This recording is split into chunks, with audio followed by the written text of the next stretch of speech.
Okay. So we want to plug all this into the power and then plug it into the monitor so that you can see that just by putting these few things together that you have a working computer. So one thing we didn't do on the other video is we didn't hook up the connector that goes to the monitor. And on this board, because it was this motherboard, because it was on top of this wooden board, the angle of the monitor connector wouldn't fit.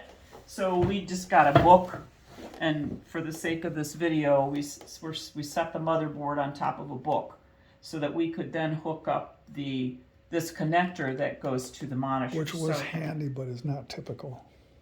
What is handy but not typical? The bend in that, right angle bend. Oh. It's for special applications. It was not connected to anything, so I grabbed it. Okay. The important part is that this connector on the end here for the video is still a current type of connector. Yeah. So when you're talking about the angle, I'm assuming, this is dusty too, that what you're talking about is that the cord would normally connect off the back of this instead of coming down the bottom. Yep. So because it came down the bottom, then we couldn't connect it straight out of the board. It goes down, so we had to lift the whole motherboard up and put it on a book. Is that correct? That's correct. Okay. So this thing has a, what do you call it? It's shaped. Trapezoid? Is that a trapezoid? Yeah, maybe. Anyway, it's some kind of a shape here. Can't put it in backwards. It's wider at the top, it's narrower at the bottom, and then you match it up back here to the same thing, wider at the top, narrower at the bottom, and we're just going to push that in.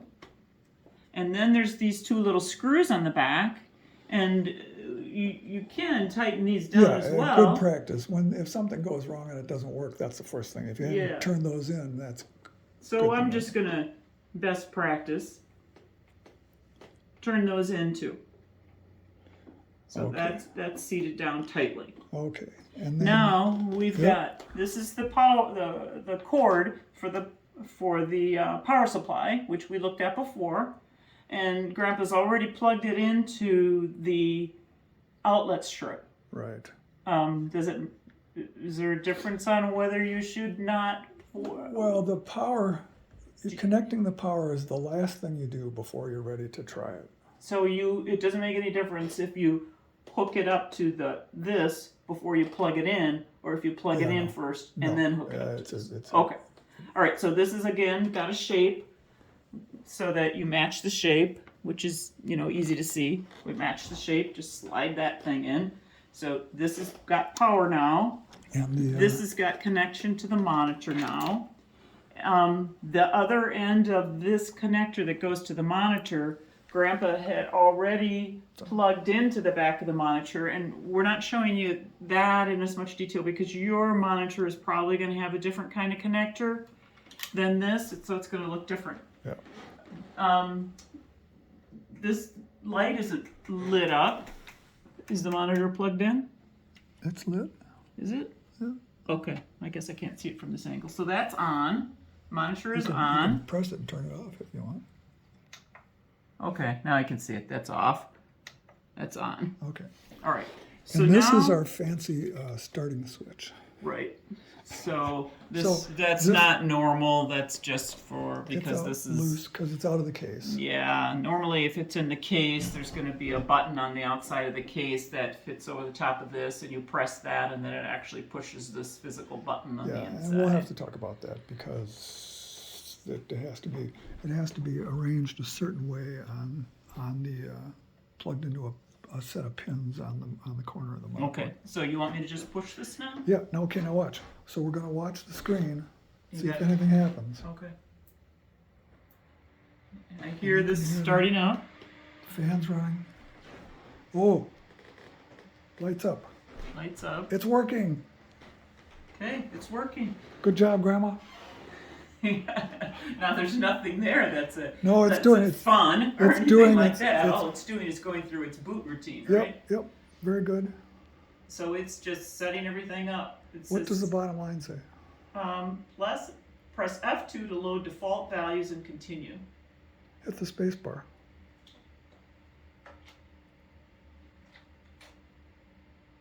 Nothing. Press F2.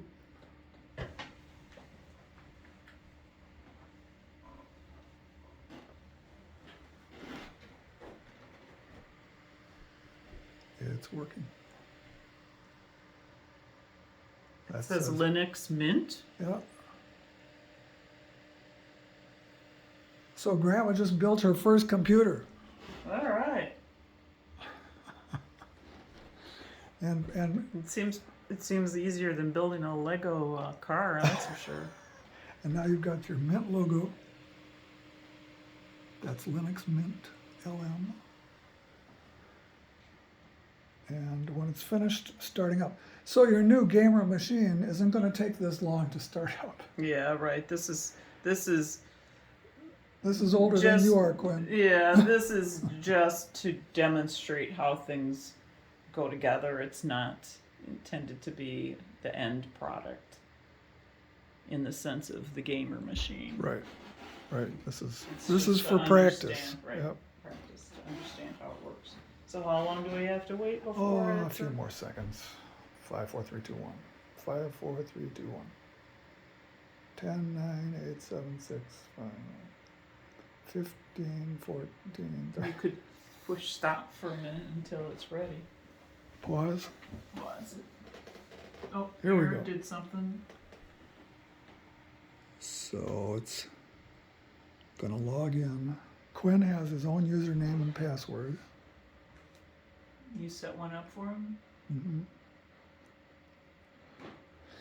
Okay, so it's ready to go. So this orange one down here. Yeah. Oh, there it is.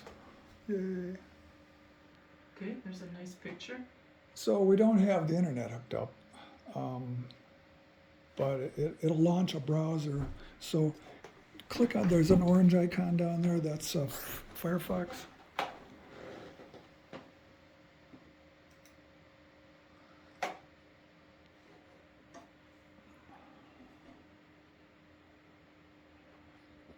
It's spinning, so it's trying. Yeah.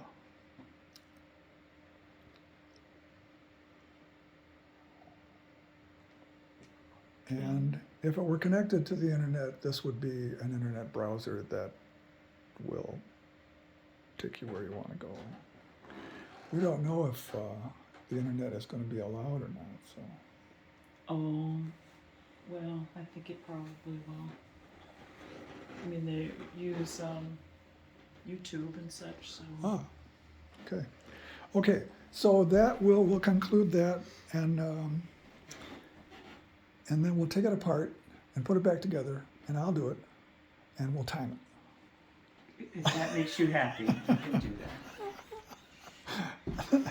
All right, that's it. So it would be good to see it twice. I mean, just Yeah, another it's fine. flow. Yeah, yeah. Okay, yeah, all right. yeah.